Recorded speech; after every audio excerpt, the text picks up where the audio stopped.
पहिल्यांदा आपण सगळ्यांनी आरजे सोहमला अँकर सोहम म्हणून पाहिलं, तू हे पहिल्यांदा केलंय, हा तुझा अनुभव कसा होता? आणि दुसरं म्हणजे न्यूज रूम तू पहिल्यांदा पाहिली, हा स्टुडिओ किंवा सगळं काम कसं चालतं, तुला सामचा स्टुडिओ कसा वाटला?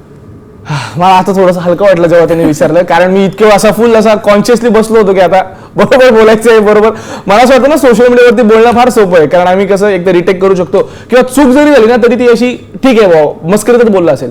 मी इतका कॉन्शियस होतो ना तसं पूर्ण वेळ बोलताना की काही चुकलं नाही पाहिजे, एकदम असं बरोबर पाहिजे. त्यामुळे खरं तर सगळ्यांचं खरंच कौतुक आहे, कारण इतकं अवघड आहे असं सगळं करणं, ते पण रोज आणि ते पण न अडखळता. त्यामुळे खरं तर पहिले तुमच्या सगळ्यांना खरंच मनापासून सॅल्यूट आहे बॉस.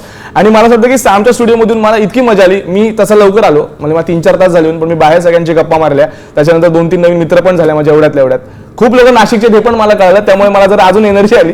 त्यामुळे माझा अनुभव खरंच खूप छान होता. आणि हे खूप अवघड आहे हे पण मला वाटतं. टीव्ही बघताना ना आपण सगळेजण सहजपणे म्हणतो बरं का, हे असं थोडे असते तसं थोडे असतं, पण इकडे आल्यावरती मला कळलं खरंच खूप अवघड आहे. त्यामुळे माझा एक्साइटिंग पण होता, एक नवीन ॲडव्हेंचर केल्यासारखं पण वाटलं, आणि ऑब्व्हियसली यार मजा आली खूप. तर एकंदरीतच सोहमचा हा जो अनुभव होता तो ॲडव्हेंचरस होता, त्याला मज्जा सुद्धा खूप आलेली आहे. मात्र तेवढी जबाबदारी किती असते हे त्याला कळलेलं आहे, आणि तेवढ्याच जबाबदारीनं तो त्याचे पुढचे सुद्धा व्हिडिओ कंटेंट क्रिएट केले अशी अपेक्षा करूयात. पाहत रहा साम टीव्ही.